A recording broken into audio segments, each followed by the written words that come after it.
Bonjour à tous, c'est Daniel, pasteur de l'Église biblique baptiste de Charleville-Mézières. Merci de regarder cette vidéo. Merci de votre fidélité. Actuellement, les nouvelles ne sont pas super top ici dans les Ardennes. Vous savez comme moi que la situation sanitaire, ça se dégrade dans les Ardennes. Et je vous encourage de rester prudent. Si vous vous sentez mal, vous êtes malade, il faut rester chez vous. Hein.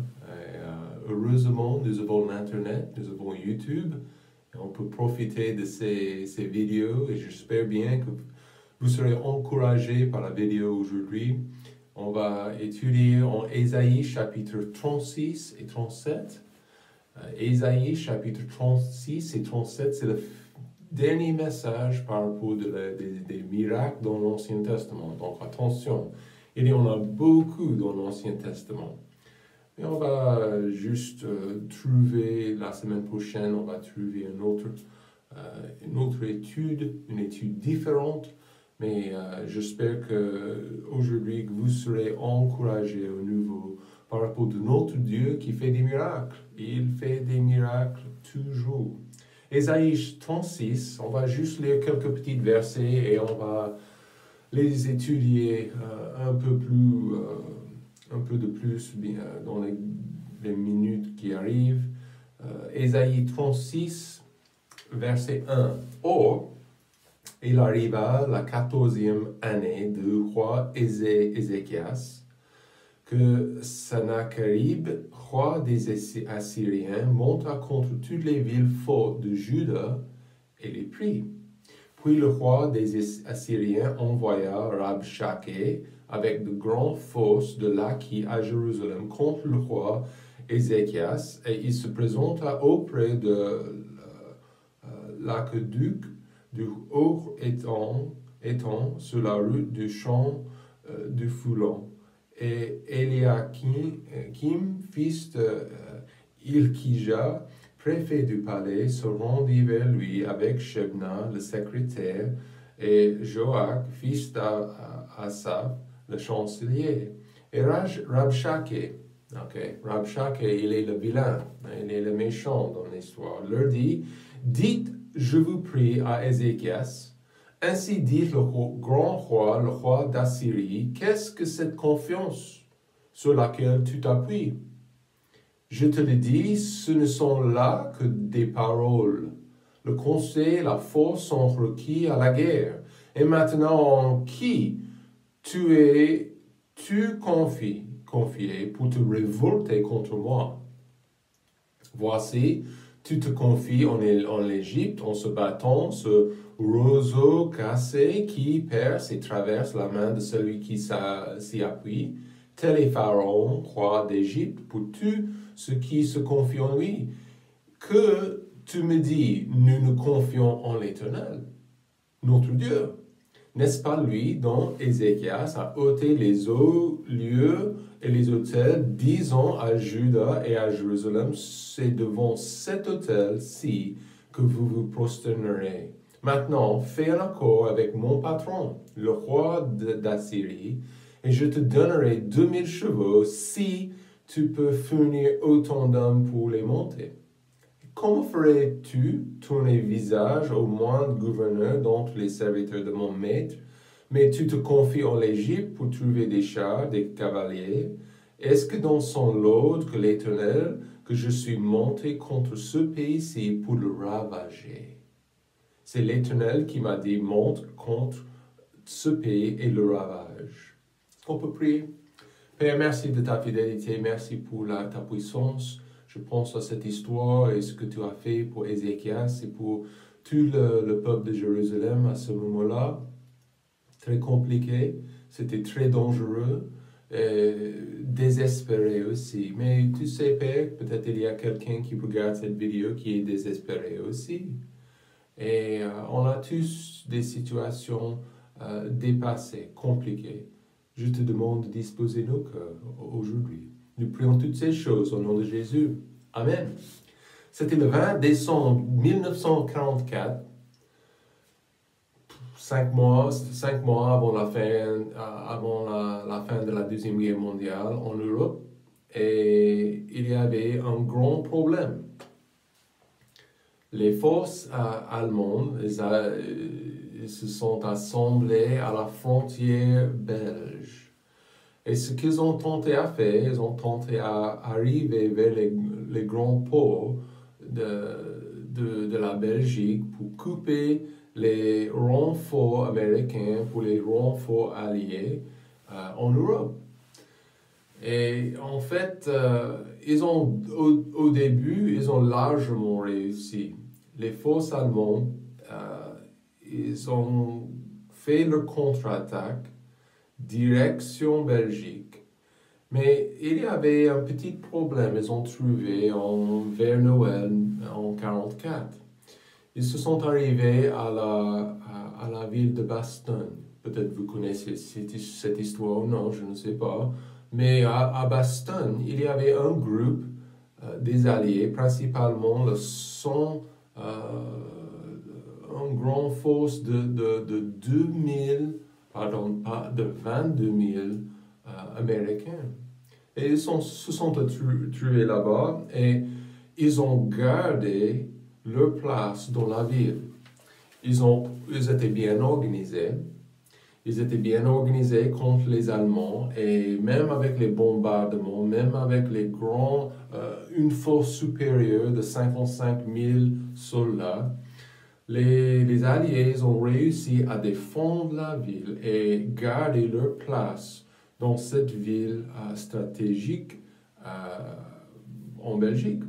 Donc, ce qui s'est passé, les Allemands étaient forcés d'aller à l'autre côté et de continuer vers les ports. Mais ils ont resté en masse. Le siège de Bastogne était quelque chose de formidable, incroyable. Et ils ont persisté, ils ont continué pendant une bonne semaine d'essayer de gagner la place. Ils ont demandé le grand général des forces américaines à Bastogne de partir, de devenir prisonnier, quoi. Et il a dit non, je ne vais pas. On va rester ici et on va... Mais au fur et à mesure, après quelques jours après Noël, c'était le 26 ou le 27, les forces de la 3e armée, George Patton, était le grand général de cette armée. Ils ont percé jusqu'à la ville de Bastogne. Ils ont fourni une allée pour faire sortir leurs soldats, pour sauver les soldats. Et aussi, ils ont commencé progressivement de faire le contre-attaque contre les Allemands. Et ils les ont poussés vers l'Allemagne encore une fois. Et vous savez que quelques petits mois après, c'était la fin de la guerre en mai. Mais le siège était incroyable. Les hommes étaient placés et il semblait, c'était une situation désespérée. Les Alliés, ils ont parachuté des provisions, ils ont parachuté des munitions en ville pour les Américains, pour les forces, mais c'était compliqué. C'était très compliqué. Et surtout à Noël, les hommes étaient en train de chanter ils ont chanté des chants de Noël tout au moment quand ils ont bombardé la ville. C'était très, très dangereux. Mais un des plus grands miracles dans l'Ancien Testament, c'est notre étude aujourd'hui. Ézéchias était désespéré pour une solution, pour un miracle en fait, parce que les forces assyriennes, bien connues, parce que les forces assyriennes avaient déjà pris le royaume du Nord, ils avaient déjà pris les autres grands royaumes autour d'Israël, les Philistins, les autres grands groupes, et les Assyriens, ils ont en fait dominé. Ils ont dominé. Et Ézéchias était un bon roi. La Bible explique, nous n'avons pas le temps pour lire chapitre 34, en 2 rois. Vous pouvez trouver ça en 2 rois, chapitre 18, chapitre 16 et 17, et vous pouvez trouver que cet homme, ce roi, était formidable. un homme de Dieu, un homme fidèle, et il a cassé tous les autels idolâtres. Ils ont cassé les idoles qui étaient toujours en place, et il a obligé, il demandait aux gens d'adorer le vrai Dieu. Mais au fur et à mesure, il avait une situation désespérée, une situation très très difficile. Cette situation, c'était 186 000 soldats à l'extérieur de sa ville, de Jérusalem. Un siège, cette menace. C'est important de comprendre que l'opposition, ça va venir dans ce monde. Si vous êtes enfant de Dieu, vous êtes chrétien, c'est complètement normal de comprendre que votre vie ne sera pas parfaite. Vous serez opposé par notre ennemi. Et vous décidez de suivre Dieu, alors le monde ne sera pas content. Le monde va essayer de vous opposer. Ézéchias, comme j'ai déjà dit, il avait déjà détruit les idoles. Il avait déjà établi l'adoration du vrai Dieu. Et il faisait confiance à Dieu pour l'avenir parce que les Assyriens avaient battu chaque autre nation autour d'eux, même le royaume du Nord, à la Samarie. Et nous vivons dans un monde ténébreux, n'est-ce pas? C'est sûr. Un monde qui déteste Dieu, un monde qui rejette la vérité. Mais quand vous décidez de suivre Dieu, Dieu s'occupe de vous. Et c'est important de se rappeler de ce fait. Dieu s'occupe de moi. Je ne suis pas ici dans ce monde toute seule. Je ne suis pas ici, même le virus, le COVID-19 qui circule. Et Dieu connaît les circonstances de ma vie. Il est toujours juste ma vie, ma famille est toujours dans les mains de Dieu. Il s'occupe de moi. Et dans nos vies, nous voyons comment il s'intéresse à nous. Il nous intéresse. Mais plus que ça, il se lève pour quoi? Pour nous aider, pour nous protéger, pour nous bénir. Donc si Dieu me laisse, il laisse entrer, par exemple, ce virus dans ma vie, ça sera sa volonté. En fait, ma mère, mon papa, mes parents ont été infectés il y a quelques mois. Ils vont bien aujourd'hui. Gloire à Dieu. Mais si Dieu laisse ce truc dans ma vie, donc je vais l'accepter et je vais continuer. Mais ma vie, c'est dans les mains du Seigneur. Et je comprends que c'est Dieu qui m'aide. C'est Dieu qui me protège. Donc maintenant, la Syrie était ciblée. La Syrie avait ciblé Jérusalem et le royaume du Sud. Okay? Un émissaire, un moqueur, d'accord, Rabshakeh, il est là, représentant du roi des Assyriens, Sennacherib. Et cet émissaire, Rabshakeh, il s'est positionné devant le mur à Jérusalem. Il a adressé un ultimatum. Le sentiment d'être désespéré était fort dans les ministres du roi Ézéchias. Ils avaient entendu ce qu'ils ont dit, ils avaient entendu toutes les paroles de cet émissaire et ils avaient peur. Ils avaient peur. Et ça, je comprends parfaitement, n'est-ce pas? Toutes ces forces assyriennes à l'extérieur de leur ville, ça ferait peur. Mais qu'est-ce que vous faites vous-même quand vous êtes au mur? Vous avez le dos au mur. Quand vous êtes dans une situation désespérée, qu'est-ce que vous faites personnellement? C'est important de préciser ce que vous allez faire parce que vous savez comme moi, dans la semaine prochaine, dans 2 semaines, dans 1 mois, vous pouvez être contre le mur. Vous pouvez être dans une situation désespérée. Et on doit se préparer maintenant. On doit s'organiser maintenant dans nos vies, dans nos cœurs, pour réagir et pour répondre correctement à ces situations. Psaume chapitre 28, verset 7, un verset, super bien pour cette étude. L'Éternel est ma force et mon bouclier. Mon cœur s'est confié en lui et j'ai été secouru. Ça, c'est notre Dieu. Donc, aucun choix, je vous propose, aucun problème pour notre Dieu. Quand notre dos est contre le mur, notre Dieu, il est là à côté, et peut-être juste devant nous. Donc ça, c'est super de penser. Notre Dieu, il est supérieur à chaque situation désespérée. Donc voyez avec moi ce que le Rab Shach il a commencé à faire peur à ses ministres. La Bible dit en verset 4, et Rab Shach il leur dit, dites, je vous prie à Ézéchias, ainsi dit le grand roi, le roi d'Assyrie, qu'est-ce que cette confiance sur laquelle tu t'appuies? Donc le monde se moque de notre foi, tout d'abord. Le monde se moque de notre foi, de votre confiance à Dieu. Le fait que vous pensez à Dieu, pour le monde, c'est ridicule. Et ils vont essayer ils vont pas essayer, ils vont se moquer de vous. Si vous connaissez, si vous aimez Jésus-Christ, si vous suivez Jésus-Christ avec votre vie, il faut comprendre que le monde va se moquer de vous. Le monde va essayer aussi de vous intimider.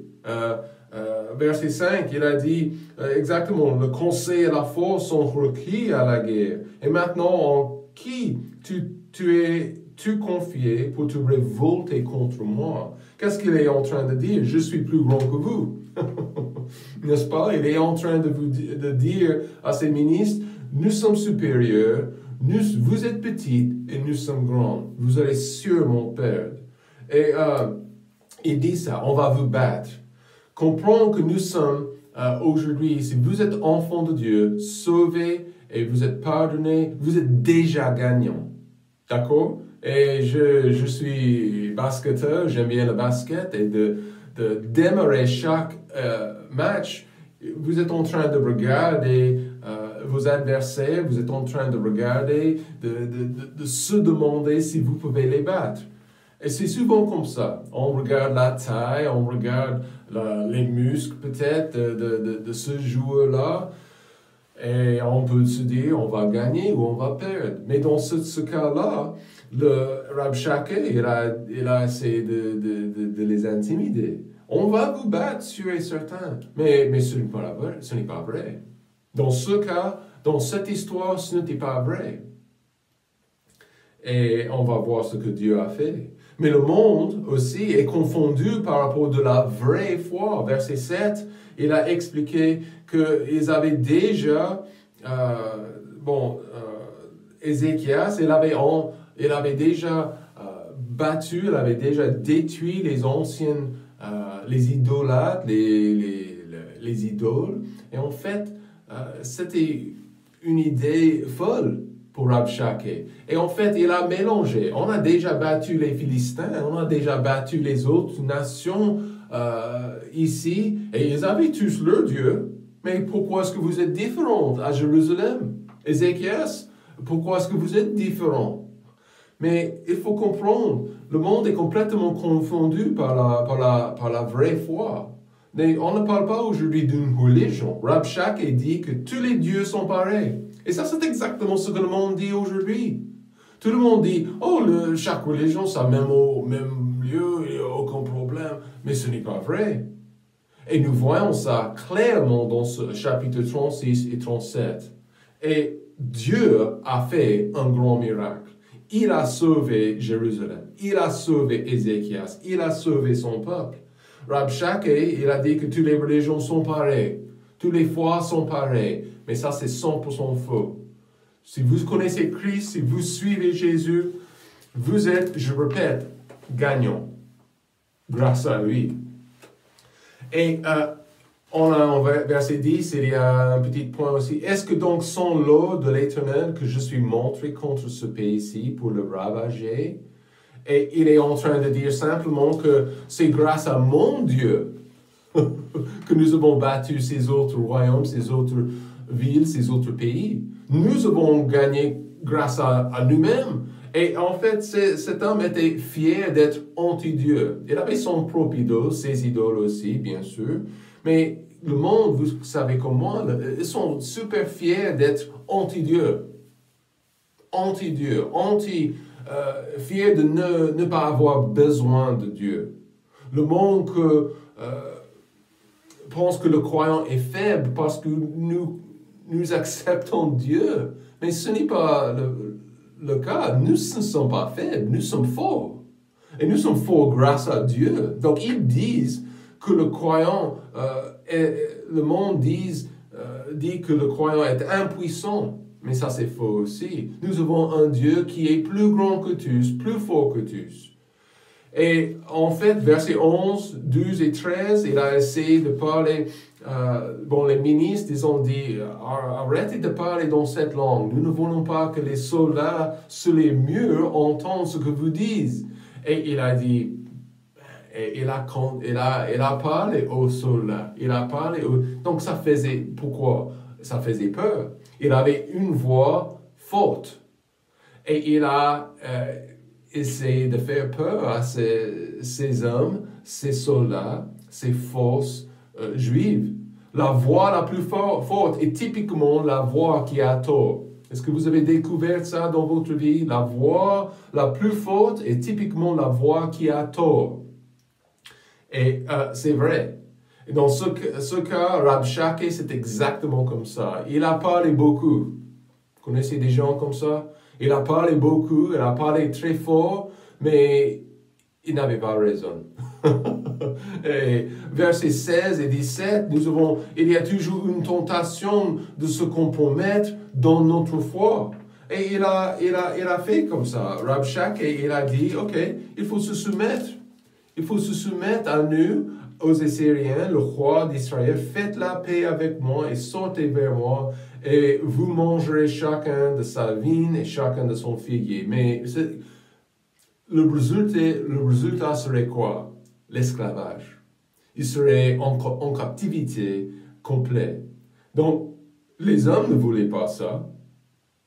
Mais il y a toujours une tentation de s'adapter à ce monde ténébreux. De devenir comme le monde, de parler comme le monde, de penser comme le monde, et de se soumettre à la voix du monde. Mais ça ne veut pas dire, ils ne vont pas vous dire que vous serez en esclavage. Et ça, c'est très, très trompeur avec le péché aujourd'hui. Le fait que vous êtes présenté quelque chose, mais ce n'est pas la réalité, ce n'est pas la vérité. Donc, il semblait qu'un poids lourd, les ministres, ils ont donné les nouvelles à Ézéchias.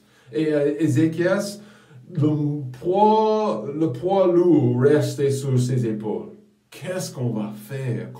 Ils n'avaient pas la capacité de battre les forces assyriennes. Ils n'avaient pas les provisions pour rester vivants pendant des mois et très longtemps à Jérusalem. Une situation désespérée, très inquiétante. Mais Dieu a fait un miracle.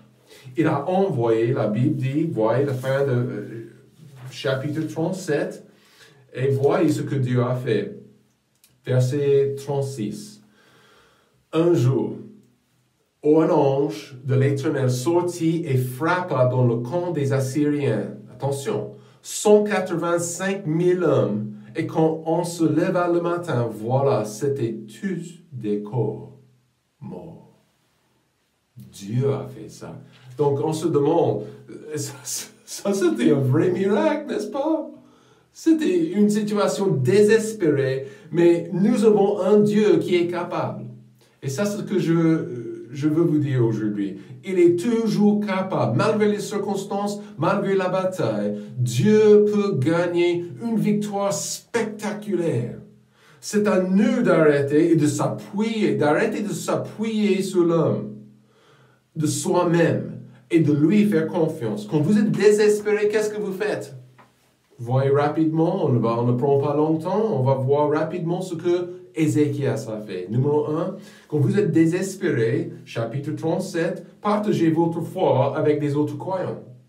Donc, en chapitre 37, verset 2, puis il envoyait Elakim, préfet du palais, Shebna le secrétaire, les anciens d'entre les sacrificateurs, couverts de sacs, vers Ésaïe, le prophète, fils d'Amoz. Et ces hommes étaient au courant. Ils avaient entendu le message de Rabshakeh. Ils avaient aussi reçu une lettre de sa part par rapport à cette situation. On va vous attaquer, on va vous battre, sûr et certain. Donc Ézéchias était dépassé. La menace, la guerre, qu'est-ce qu'on peut faire? C'était un poids lourd, comme je viens de dire, sur ses épaules. Dos contre le mur. Donc, qu'est-ce que nous faisons? Le moment où nous avons un grand souci, on s'inquiète, qu'est-ce que nous faisons? On va parler de ce que ce que nous faisons envers Dieu, mais partagez votre fardeau avec un ami. Partagez votre fardeau avec un autre chrétien qui est en contact avec Dieu. OK? Impossible de former une nouvelle armée avec l'ennemi à la porte. Impossible de faire la moindre chose par la force humaine. Ils avaient besoin de Dieu. Il est entré dans la maison du Seigneur et il a partagé ce fardeau avec les scribes, avec les sacrificateurs, avec le prophète Ésaïe. Et quand vous êtes dépassé, quand vous avez un grand fardeau, c'est important de se rappeler que nous ne sommes pas seuls. C'est la merveille d'une église locale, d'avoir un pasteur, des amis chrétiens. Pourquoi? Je partage mes fardeaux avec eux. Et ces gens peuvent prier pour moi. Ces gens peuvent m'encourager et me soutenir dans ma situation. On peut trouver des frères et des sœurs qui souffrent avec moi, qui m'encouragent, qui me motivent, même dans des situations désespérées. 1 Thessaloniciens 5, verset 11, c'est pourquoi exhortez-vous les uns les autres et édifiez l'un l'autre comme vous le faites aussi. Verset 25, priez pour nous. Si vous avez un souci, qu'est-ce qu'il faut faire? Partagez ça avec des frères et des sœurs en Christ. Nous avons besoin des autres croyants qui seraient en place pour nous soutenir. Il y a toujours une grande efficacité dans la prière collective. Numéro 2. Faites confiance aux promesses de Dieu. Retrouvez votre place. Ésaïe 37, verset 6. Ésaïe, le prophète, leur dit, « Vous parlerez ainsi à votre maître ou le roi. Ainsi a dit l'Éternel, ne crains point à cause de ces paroles que tu as entendues, par lesquelles les serviteurs du roi d'Israël, d'Assyrie, m'ont outragé. Voici, je vais mettre en lui un esprit tel qu'ayant appris une nouvelle, il retournera dans son pays et je le ferai tomber par l'épée dans son pays. » Et Dieu a entendu chaque parole blasphématoire de Rabshakeh. Il avait tout entendu. Il a entendu que l'Assyrie était plus grand que, le plus puissant, plus grand que le vrai Dieu. Ésaïe a calmé les craintes du roi. Ne crains point. C'est le même Dieu qui calme nos craintes et dans les pires des circonstances dans nos vies aujourd'hui. Jésus a promis en Matthieu 28, verset 19, je suis avec vous tous les jours jusqu'à la fin du monde. Si vous êtes dépassé, ouvrez votre Bible et quoi? Trouvez-vous des promesses. Faites confiance aux promesses de Dieu. C'est exactement pourquoi Dieu nous a donné ça. N'est-ce pas? Il nous a donné la Bible pour calmer nos craintes, soulager nos peurs. Et c'est Dieu, attention, c'est Dieu qui s'occupe des méchants. C'est Dieu qui s'occupe du monde. C'est Dieu qui s'occupe des menaces. Comme Dieu a fait tomber Goliath, faites-lui confiance. Faites confiance à ses promesses. C'est notre Dieu qui est capable. Et ça, c'est l'objectif de cette étude pendant ces semaines. Il est capable de faire un miracle dans nos vies. Psaume 34. Quand les justes crient, l'Éternel les exauce et il les délivre de toute leur détresse. Verset 20.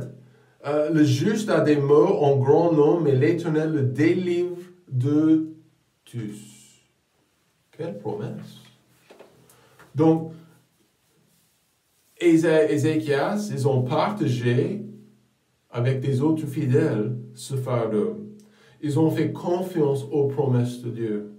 Et la dernière chose, ils ont présenté la situation à Dieu.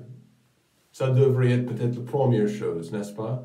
Mais en verset 14, la Bible explique quand Ézéchias eut reçu la lettre de la main des messagers et qu'il l'eut lu, il monta à la maison de l'Éternel et Ézéchias la déploya devant l'Éternel. Il a pris la lettre, il est entré dans le temple, il a mis la lettre, les menaces devant Dieu. Il a dit, Dieu, qu'est-ce que je peux faire?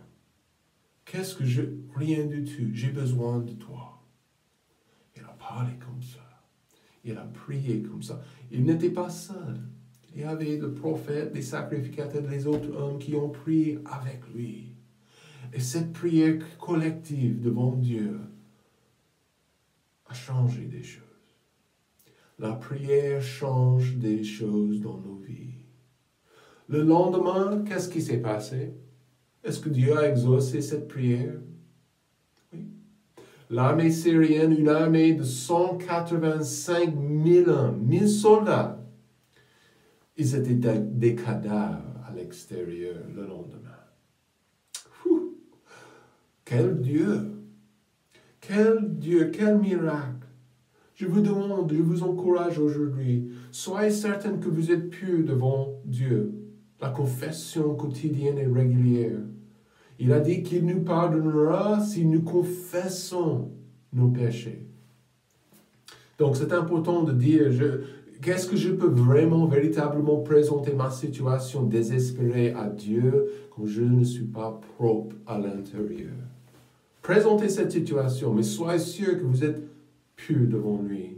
Et soyez certain que vos motifs sont corrects. Verset 20, Ézéchias a expliqué que c'est pour ta gloire, Père. Nous voulons que tu exauces cette prière pour ta gloire, pour ton honneur. Dieu n'est pas notre génie magique, d'accord? Il n'est pas notre génie magique. La réponse était directe et elle était claire. Un mot par le roi assyrien. Ils ont dit toutes sortes de mots, paroles blasphémateurs, mais toujours, la bataille appartient à qui? Dieu, l'Éternel, Dieu de la Bible. Aujourd'hui, quand vous êtes désespéré, suivez ces consignes. Laissez Dieu travailler dans une manière extraordinaire parce qu'il est toujours capable. En 2020, toujours capable. Et c'est ma prière pour vous. Vous êtes désespéré, vous avez une situation trop grande, trop puissante, trop lourde. Confiez cette situation à Dieu. Mettez votre vie entièrement dans ses mains et Dieu va agir. Passez un bon dimanche. Merci de regarder cette vidéo.